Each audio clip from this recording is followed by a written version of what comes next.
Hi everyone, and welcome to Tuesday Chat.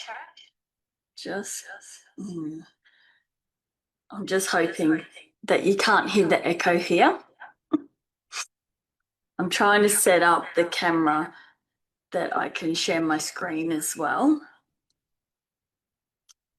So hold on, just bear with me 1 second. I'm just going to try and change the sound on this camera. There we go, that one I think. Mute. No. That's all right. Okay, hopefully the echo is not too bad. Hold on. There we go. Let's put that back there. All right, I can't change that echo, so I'm very sorry if you guys can hear it. But yeah, I couldn't think of any other way. I was trying to figure out how I can share my screen on my phone as well, so I can share this book that I want to talk about. So today, in Tuesday Chat, we're talking about, I'm doing a bit of a book review. I just want to share this book with everyone. Okay, let's see if that's right. All right, let me know if you can hear me all right, and hopefully you're not getting the echo like I am. All right, so of course it's Tuesday Chat time. And today, like I said, I want to share a book that really I think should be... Oh, okay, cool, Andrea, thanks. I'm glad the echo's not too bad. I don't really know how else to stop it. Just let me check my screen. Maybe. No, that one is on mute as well. No, I can't figure it out. It's all right. We'll just have to go with it. Okay, so let me just minus that. Yeah, so this book, Color and Light, is an amazing book that really should be, I think, in any realist painter's library, art library, I suppose. I'm just waiting for everyone to get on. Yeah, so it's more about why we're seeing light and color rather than it's not a step-by-step guide of how to work in color or anything like that. So if you're after a step-by-step guide, this is not it. Good morning, everyone.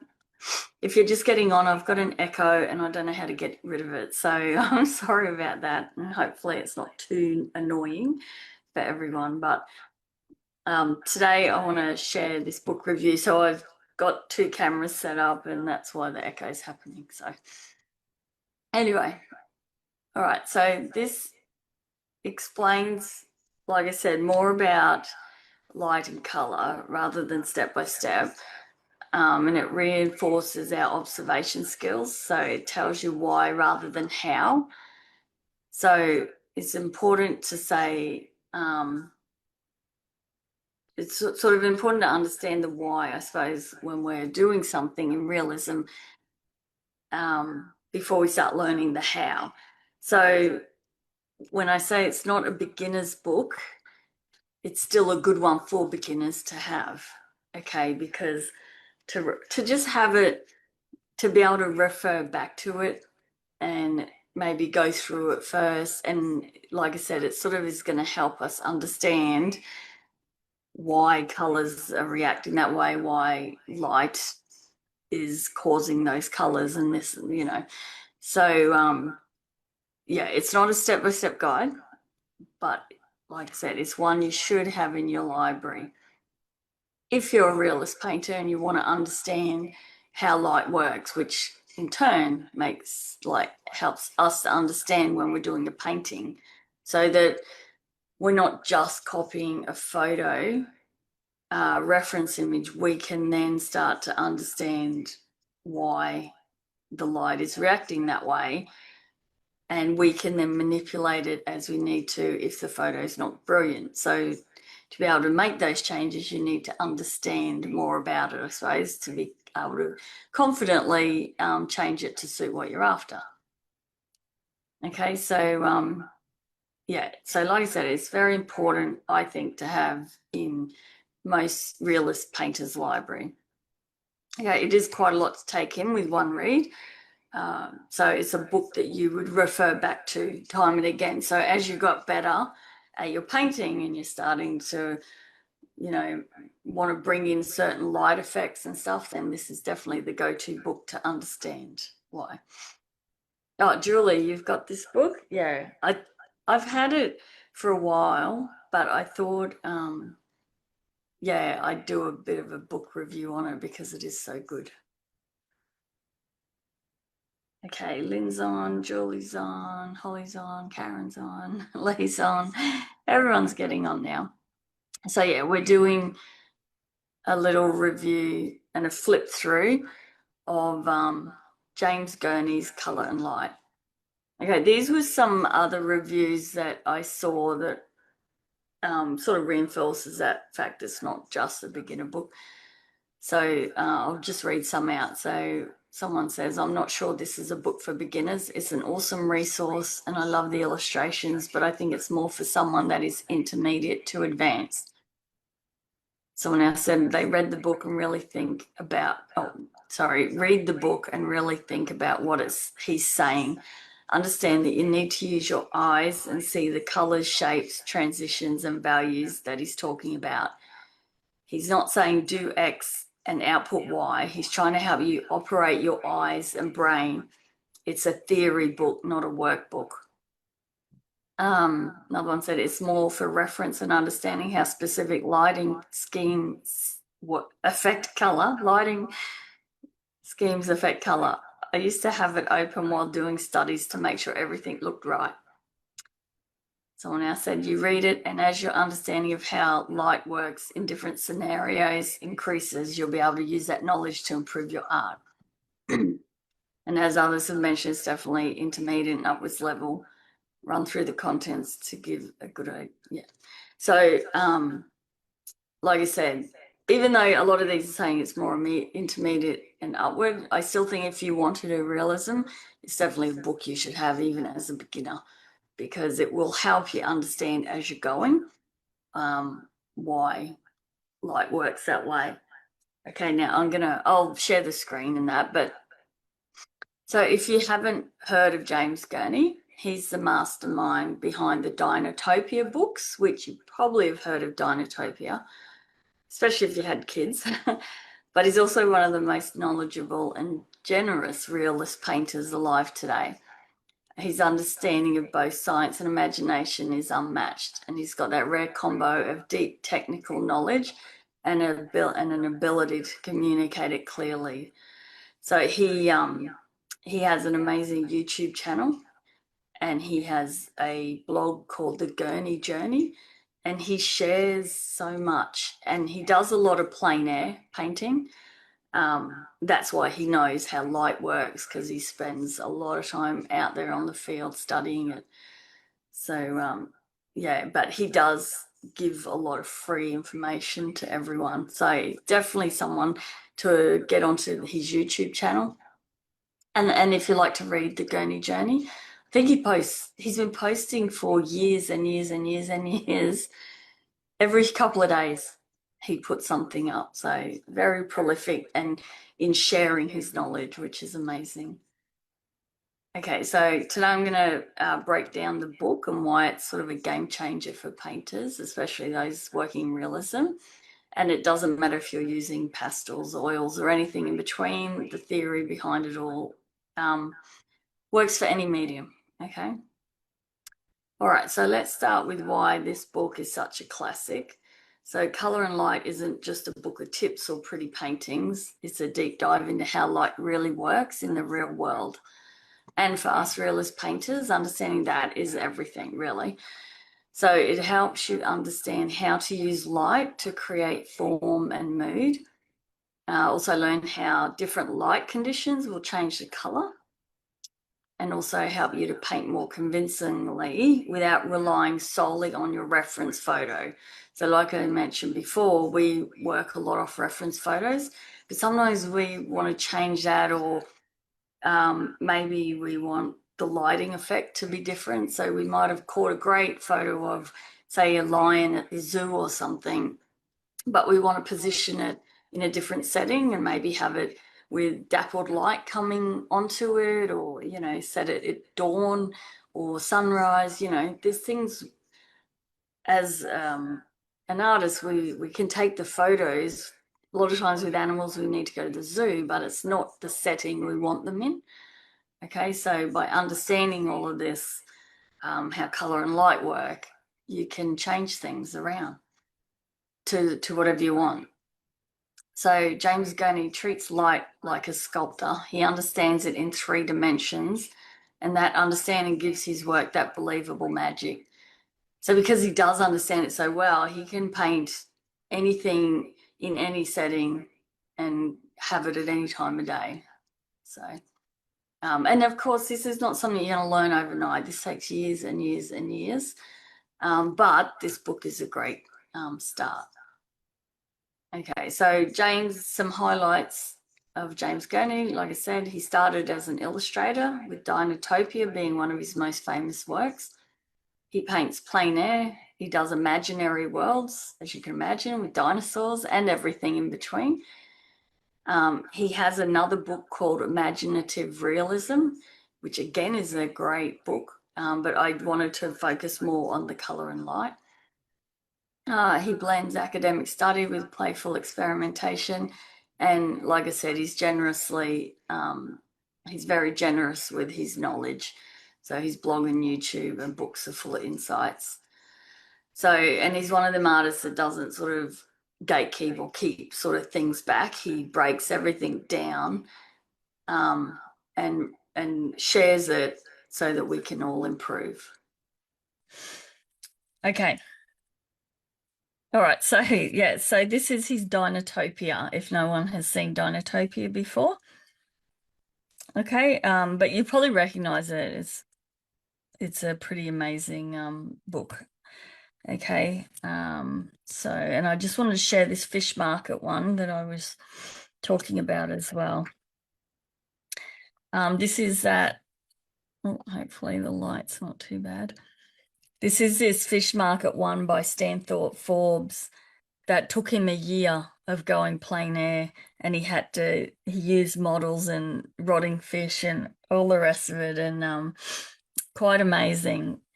Just as an artist, I feel like, you know, these are the old masters, so this was 1885.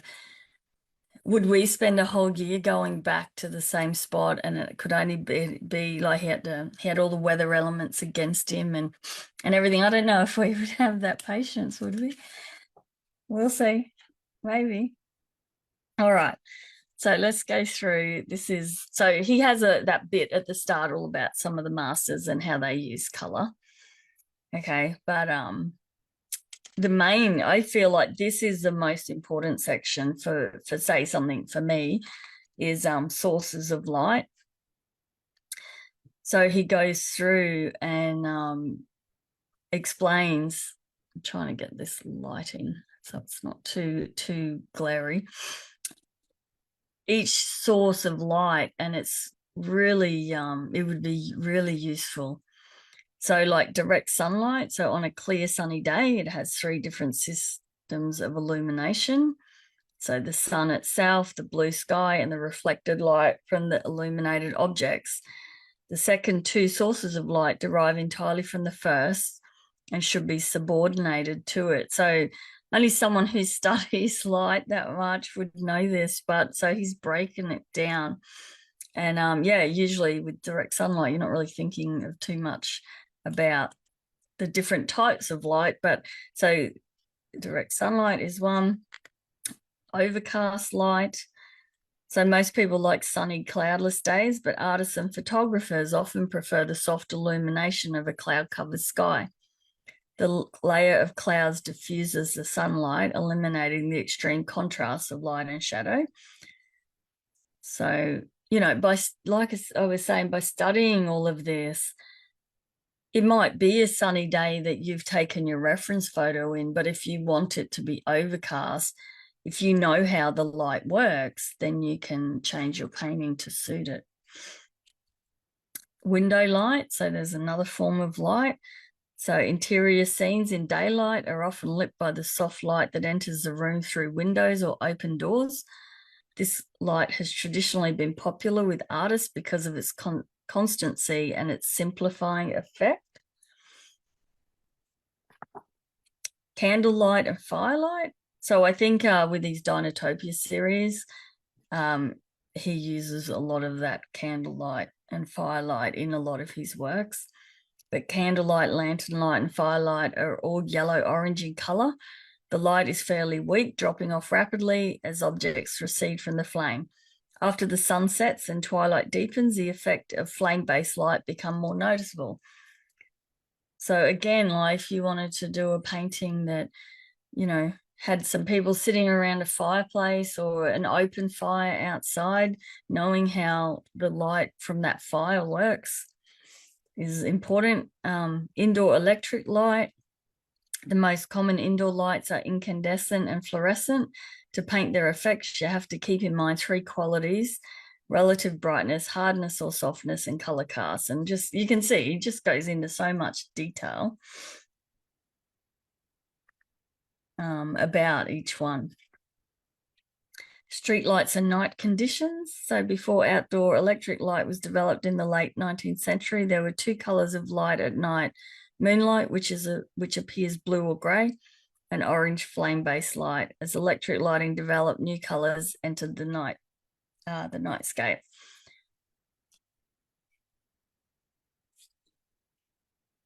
Luminescence. When hot or flaming objects give off light, it's called incandescent, but some things give off a glow at cool temperatures through a process called luminescence. So that can come from both living and non-living things. So, I mean, who even knew that? And then hidden light sources. So he goes into talking about like how there's at least three ways to light a scene: from a source shining from outside the picture, from a light inside the picture that you can easily see, or from a light inside the scene that's concealed from view. Okay, so quite amazing stuff. So I think that chapter is very important, learning all the different types of light that you could use in your painting. And then light and form, again, of course, another important one. A lot of you guys that are in the membership, we've got that egg, and we talk about how light sort of works on an object with the shadow and, you know, all of this stuff, the reflected light, the occlusion shadow, the core shadow, all of that stuff. And then, of course, that's something I thought we could do actually, is fold it like fabric is a really great exercise to learn how light and shadow works. So I'll have to take a note. Maybe I know we don't paint, we paint like wildlife and nature, but learning how light works on fabric can come in quite handy as well. What else have I got? So edge lighting is another good one. So in this light and form, actually, I thought this was pretty cool. At the top of every page, so he goes through all the different sort of types of light, but he had, I don't know if you can see it, this bust of the guy's head. It's probably someone famous, I don't know. But each one, he sort of changes the lighting on it, so you can see how, when he's talking about it, how that lighting affects the bust. Okay, so I thought it's pretty, it makes it easier to understand. Holly said, "You'd like to paint fabric, no fur." Yeah, exactly. And this is such a beautiful photo. This is the one or painting that's on the front of the book with the edge lighting, how just the edge of it is lit. It's absolutely gorgeous. So again, goes into all of that. Reflected light, again, you've got that bust picture there of showing how reflected light, where it depends what color is against it that's reflected back onto him. So he's got a red piece of card here that's reflecting red back.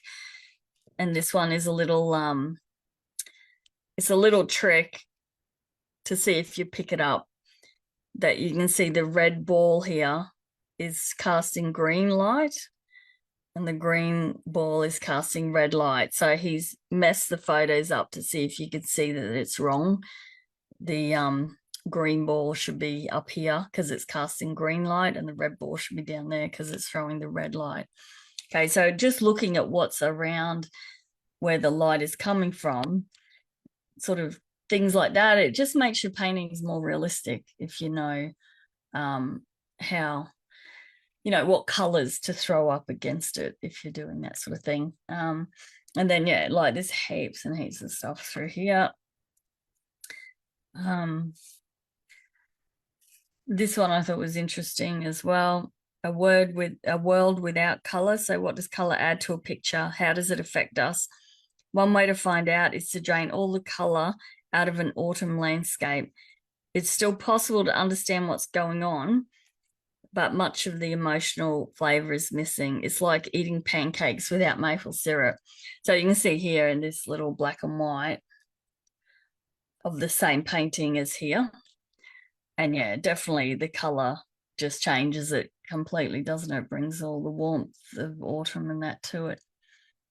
Oh, Abraham Lincoln, Karen. Yeah, I was thinking that might have been what the bust was of. I knew it'd have to be someone famous that I didn't know. All right, Di, that is fine that you've got to go. What else did I mark here? Edges and depth, of course. If you did my webinar where I talked about what makes paintings realistic, edges was one of them, one of the main ones. We had proportion, value, and edges. So this is a great example how it's all blurry back here, and it's just like his head and neck, and there's a little bit of grass here that's in focus, and you can see the rest is going away. Same with the dinosaur here. Same thing. It can make a painting quite dramatic. Again, a lot more detail than what I'm gonna show you in here, but yeah, it's a very heavily theory book. Let's put it that way. The hair secret, this probably applies to fur as well in some cases. So like water and foliage, hair has always presented a unique challenge to both the traditional and the digital artists. To avoid the stringy look, use big brushes, keep the masses simple, soften the edges, and control the highlights. So you can see the hair looks quite realistic here, like we know it's hair, but when you actually look close, there's not a lot to it. But it still looks soft, and it's because he's kept it quite soft. And also, if you read more, it's like he goes in about where the hair meets the forehead as well, like keep it fairly soft there. So there are definitely lots of tips and that about, like I'm skimming through quite quickly. So, you know, photo versus observation. Although photographs are useful reference tools in many ways, they're often disappointing when it comes to recording color. In your plein air studies, you can observe and record nuances of color that completely elude the camera. So what he's suggesting is, you know, go and take your reference photos, but also if you're not into plein air, which is fine, but when you're out there taking reference photos, maybe jot down some color choices and some notes on color, because like you can see in this photo here on the left, there's not a lot of detail. Like you said, the whites and blacks blow out a bit. So sometimes it's hard to see this detail in the water. So what's happening in there. And also, you know, this is quite white all through here. Whereas the painting, because he painted plein air, he could see all the rocks through the water. So he's added those through there, and it gives it a lot more depth to the painting. as well as all the little more details in this white here. Like he can see that because he's doing plein air and can see those details. So, but like I said, it's fine if you're not confident to do plein air, but definitely make some little color notes and just give yourself some notes to take back to your studio to help when you're doing that painting. Oh, yep, this is it here, Audrey. So it's Color and Light by James Gurney. So yeah, thanks, Donna. I've got a link. Hold on, let me just see if I can find that. I'm going to see if I can. Hold on, edit. Just bear with me. I'm just going to try and get this link. Oh my God. I made sure I wrote down this link to Amazon. Copy that I was going to put in the chat for anyone who did want to go and check it out on Amazon. I think it's around $40, something like that for the book. It wasn't that bad. Definitely, yeah, an important one. Okay, so you're still seeing this, hopefully. Like I said, I'm flipping through these pages. There's a lot in here. You know, it goes into atmosphere effects, golden hour lighting, sunsets, fog, mist, smoke, rainbows even, cloud shadows. It goes into dappled light as well. Like I said earlier, if you wanted to add atmosphere to your photo, so you've taken a photo at the zoo of an animal, but you want to add different lighting effects or something just to, you know, make it that bit nicer. It goes into how clouds affect lighting, illuminated foregrounds, snow and ice. So lots of interesting stuff in here, like water, reflection and transparency. So when light rays angle down toward the surface of still water, some of the rays bounce off the surface, which is your reflection, and some travel down into it, which is refraction. If the water is shallow and clear, we're able to see the bottom thanks to refracted light. So the deeper the water, the bigger the reflection. I'm gathering from that. So, you know, like I said, it would take years to learn all this, but it's all from observation and study, isn't it? So you can tell he's spends so much time studying all of this because he's outside painting all the time. But it helps because he does create imaginative worlds. So he can make imaginative worlds look realistic. Okay, and he is literally, I would say, the master at that. So yeah, so amazing book, absolutely gorgeous. So even if you just buy it for the pictures, buy it for the photos, it's amazing. And yeah, like I said, it was only about $40, I think, was what I paid. So it wasn't too bad at all. Kaylee, yeah, you ordered it from the library. That's a great idea as well. If you can, yeah, get it from the library. Let me see if I can change back to myself. I'm back. So hopefully you can see me now. But yeah, so I hate this echo, it's killing me. All right, so if you don't already have it and you're a realist painter, I think it's something you should definitely invest in when you've got the money.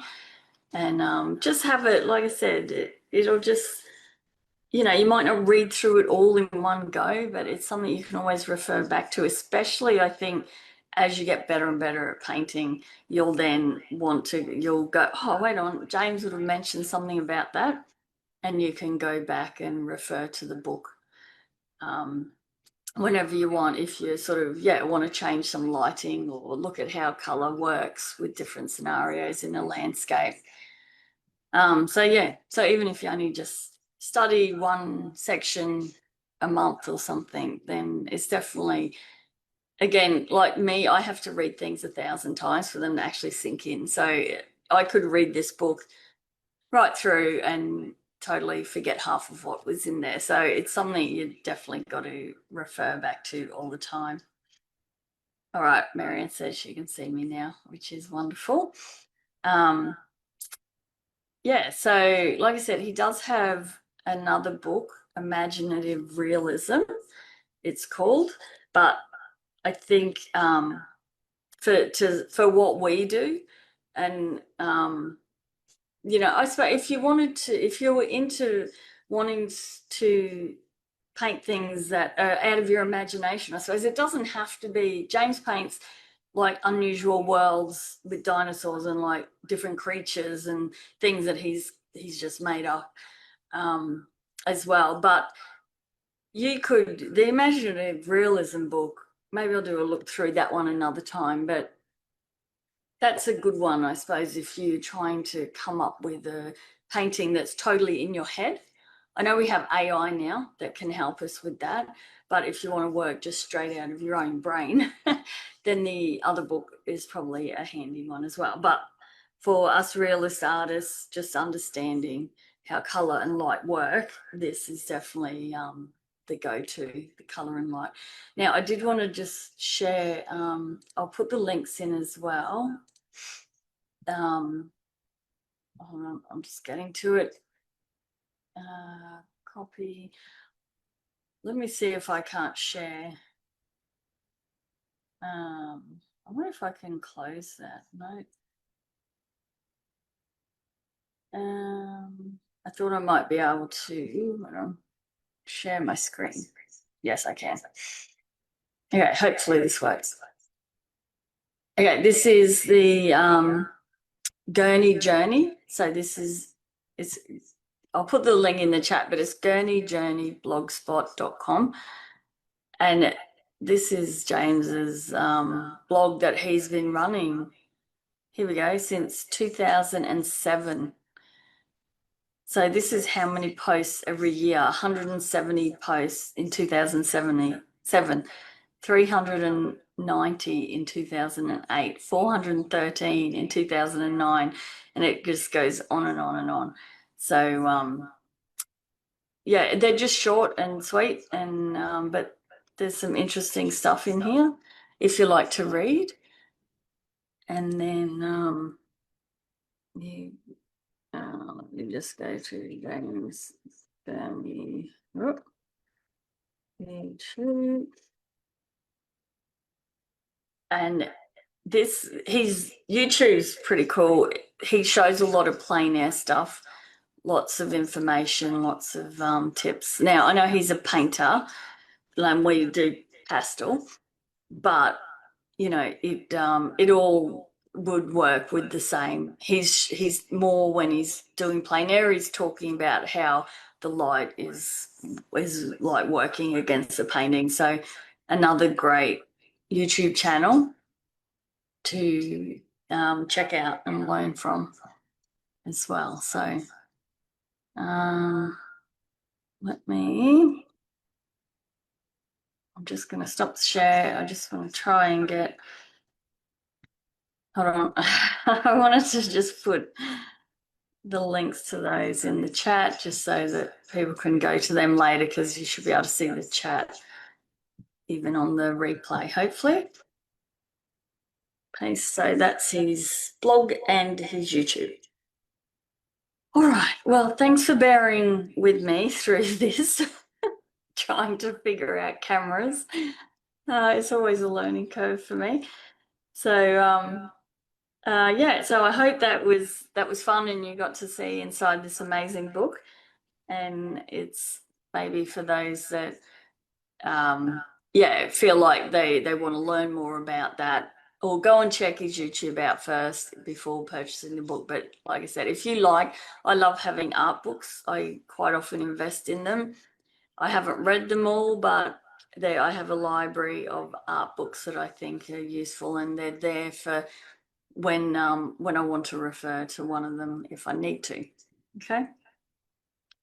Oh, great, Holly. I'm glad you enjoy the book reviews. I try and do one every, I don't know, 3 or 4 months. So, all right, but this is the latest one. And yeah, go and get it if you've got the money to go and buy it. You won't regret it. It's very informative. All right, I'll just hold it up again. This is it. It's a good size too. It's like nearly square.